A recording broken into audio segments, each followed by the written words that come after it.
तो now the topic is dielectric constant और relative permittivity. अब इसकी ज़रूरत क्या पड़ गई?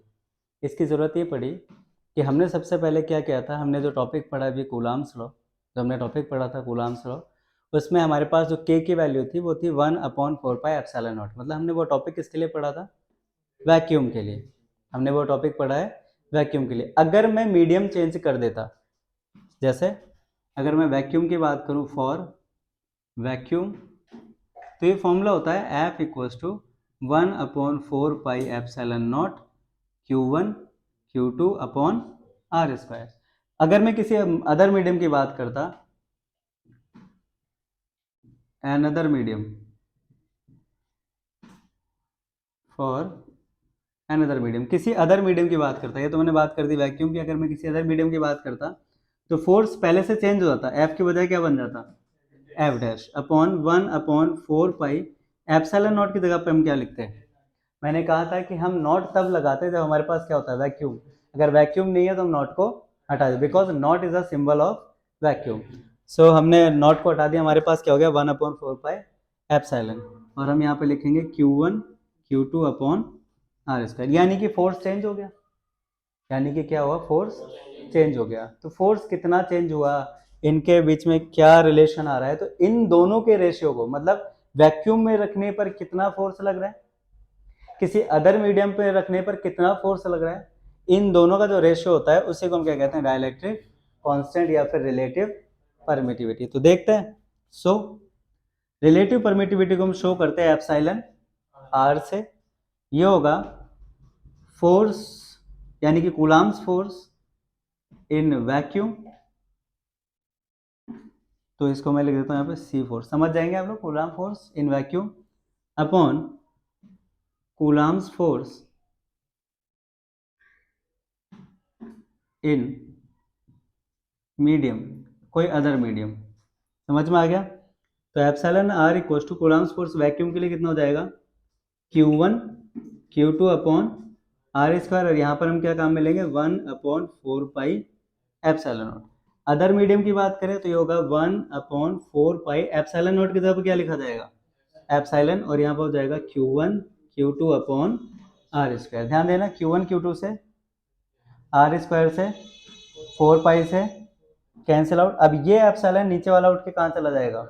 ऊपर। तो ये बन जाएगा epsilon R equal to epsilon epsilon naught. इससे हम कहते हैं डाइलेक्ट्रिक कांस्टेंट या फिर रिलेटिव परमिटिविटी। अगर हम यूनिट की बात करें तो एप्सिलॉन की यूनिट क्या होती है? Coulomb square upon newton metre square. इसकी भी देखें तो इसकी भी सेम होती है, coulomb square upon newton metre square. Coulomb square से coulomb square cancel out, newton metre square से न्यूटन मीटर कैंसिल आउट। तो ये क्या बचा? Unitless. कैसा बचा ये?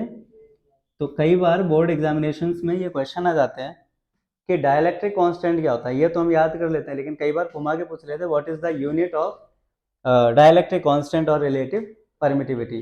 तो हमें वहां पर आंसर क्या लिखना है? यूनिट लेस या फिर डायमेंशन लेस।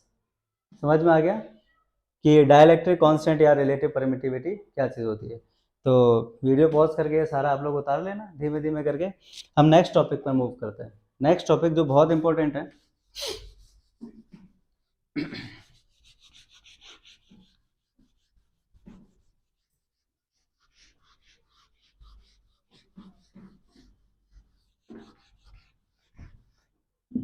तो टॉपिक है effect of dielectric material on Coulomb's force. Coulomb's force पर डाइलेक्ट्रिक मटेरियल का क्या फर्क पड़ता है? ध्यान देते हैं। वैक्यूम की बात करें अगर हम, इन वैक्यूम, थोड़ी देर पहले जो लिखा था F इक्वल होता है 1/4πε0 के Q1 Q2/R²। अगर हम अदर मीडियम की बात करें, इन अनदर मीडियम, तो ये फोर्स चेंज हो जाएगा। पहले F था तो अब चेंज होके क्या हो गया? F dash equal to 1/4 pi epsilon naught की जगह पर क्या लिखेंगे हम, epsilon Q1 Q2 upon R square. अब ये जो एप्सिलॉन है, हमने थोड़ी देर पहले क्या लिखा था कि epsilon upon epsilon naught equal to epsilon R, तो मैं यहाँ से एप्सिलॉन निकाल सकता हूँ, एप्सिलॉन इक्वल टू हो गया epsilon naught into epsilon R. क्या ये वैल्यू हम यहाँ पर पुट कर सकते हैं? तो इस वैल्यू को यहाँ पुट करते हैं। So F dash equals to 1/4 pi, epsilon की जगह पर क्या आ गया, epsilon naught into epsilon R, और आगे क्या लिखा है Q1 Q2 upon R square. इसको भी हम ऐसे लिख सकते हैं F dash equals to 1/4 pi epsilon naught Q1 Q2 upon R square into 1 upon epsilon R अलग से लिख सकते हैं। मतलब मैंने क्या किया, एप्सिलॉन आर को बाहर निकाल दिया। अब इस फॉर्मूले पर विचार करो, इसको देखो जरा, ये क्या है 1/4 पाई एप्सिलॉन नॉट के Q1 Q2 upon R square. ये फॉर्मूला किसका है, एफ का, तो ये फॉर्मूला भी किसका होगा, एफ का। तो इसको रिप्लेस करके हम क्या लिख सकते हैं, एफ। तो मैं यहां लिख देता हूं अब आगे, एफ डैश इक्वल टू हो गया एफ इंटू 1/एप्सिलॉन आर। अगर मैं इसको थोड़ा ठीक से लिखूं तो इस तरह से लिखा जा सकता है एफ अपॉन एप्सिलॉन आर। तो हमने क्या किया, कूलाम फोर्स को एप्सिलॉन आर से डिवाइड कर दिया। जब भी हम किसी क्वांटिटी को, किसी वैल्यू को किसी चीज से डिवाइड करते हैं, वो वैल्यू हमेशा डिक्रीज होती है। तो इसका मतलब क्या निकला, इसका मतलब ये निकला कि जब भी हम दो चार्जेस के बीच में कोई डाइलेक्ट्रिक मीडियम को फिल कर देते हैं, रख देते हैं, तो उससे उसके कूलाम फोर्स में कूलाम फोर्स जो होता है वो पहले से डिक्रीज हो जाता है बजाय इंक्रीज होने के। इसके ऊपर अभी हम एक दो न्यूमेरिकल एग्जांपल भी देख लेंगे, तो हमें ये और भी ज़्यादा क्लियर हो जाएगा। तो चलो हम इसका एग्जांपल देखते क्या है। मिटा देता हूँ मैं इसको, और लिखना हो तो आप लोग वो वीडियो पॉज करके लिख सकते हैं आराम से।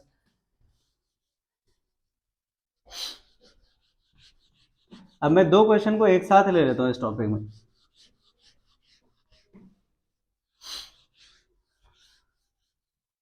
तो क्वेश्चन ये है, बोर्ड एग्जामिनेशन में पूछे जाते हैं क्वेश्चन, हमेशा कई बार पूछे जा चुके हैं। इवन जो नीट है, जेई है, इनके जो एग्जाम्स होते हैं उनमें भी इस तरह के क्वेश्चन पुट अप होते रहते हैं। कैसे होंगे, मान लेते हैं, एग्जाम्पल लेते हैं। पहले तो सिंपल बिल्कुल, find out coulombs force due to 4 microcoulomb and 9 microcoulomb charge. इन दोनों चार्जेस की वजह से हमें क्या निकालना है, कूलाम फोर्स। कहां पर, एट 3 सेंटीमीटर डिस्टेंस। हमें 3 सेंटीमीटर के डिस्टेंस पर क्या निकालना है, कूलाम फोर्स। पहले हमें ये फाइंड आउट करना है। अब इसी में ऐड करते हैं, now if A dielectric medium, now if A dielectric medium of dielectric constant, मान लेते कितना है इसका 4, is present between both charges, then what will be new force। मतलब क्वेश्चन ये है, sorry, what will be new force। Solution करेंगे हम इसका, कैसे करेंगे, क्वेश्चन पहले से पढ़ लेते हैं। क्वेश्चन को पढ़ना बहुत जरूरी होता है, और पढ़ने के साथ साथ हमें गिवन लिखना होता है। न्यूमेरिकल करने का तरीका बता रहा हूँ, बहुत आसान हो जाएगा।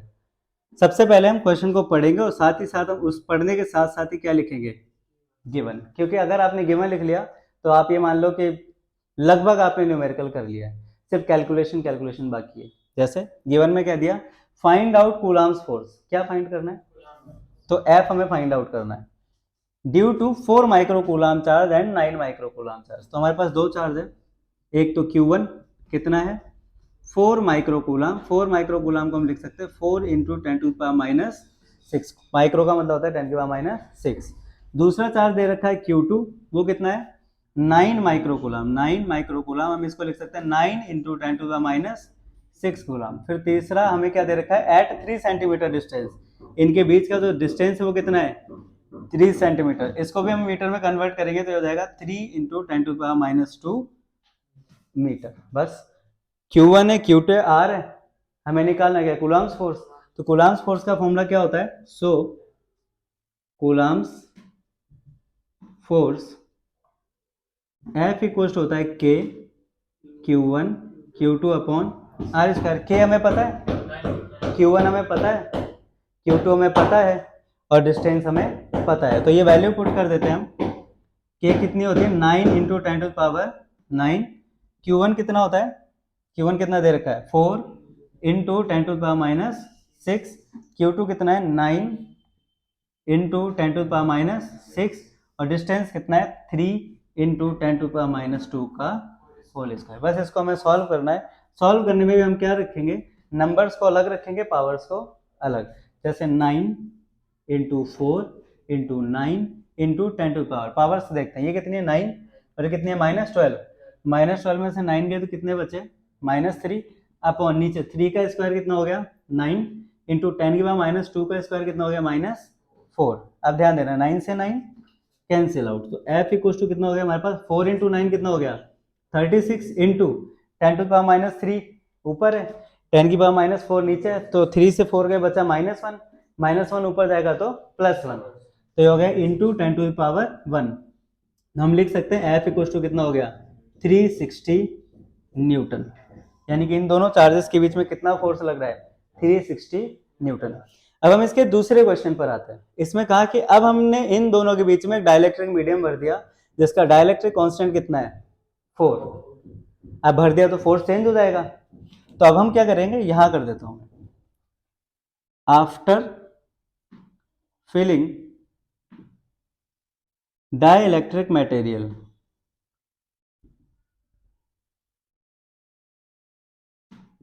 समझ जाएंगे आप लोग। तो मैंने बताया था डाइलेक्ट्रिक मीडियम भरने के बाद में फोर्स चेंज होकर कितना हो जाता है? F dash equal to formula क्या था? F upon epsilon R। F dash equal to force कितना निकाला हमने? 360 न्यूटन अपॉन एप्सिलॉन R कितना है हमारे पास? 4। हमने सिंपली डिवाइड कर दिया, आंसर कितना आ गया? 90 न्यूटन। यानी कि फोर्स पहले से 4 टाइम्स कम हो गया। समझ में आ गया? तो हम इस तरह से इन टॉपिक्स को सॉल्व करेंगे। समझ में आ गया? इस पे एक दूसरे तरह का न्यूमेरिकल और देते हैं। एक और तरह का न्यूमेरिकल होता है जो अक्सर पूछा जाता है। ये 12th के एग्जाम में पूछा जाता है, 11th नीट के में, जेई के में, या कोई एंट्रेंस एग्जाम होता है, या फिर कोई एनडीए के एग्जाम होते हैं, या फिर एयरफोर्स के एग्जाम होते हैं। इस तरह के जितने भी एग्जाम्स हैं उन सब में इसी तरह के ट्रिक्स के क्वेश्चन आते हैं। अब इसका दूसरा एग्जाम्पल देख लेते हैं। ये लिख लेना।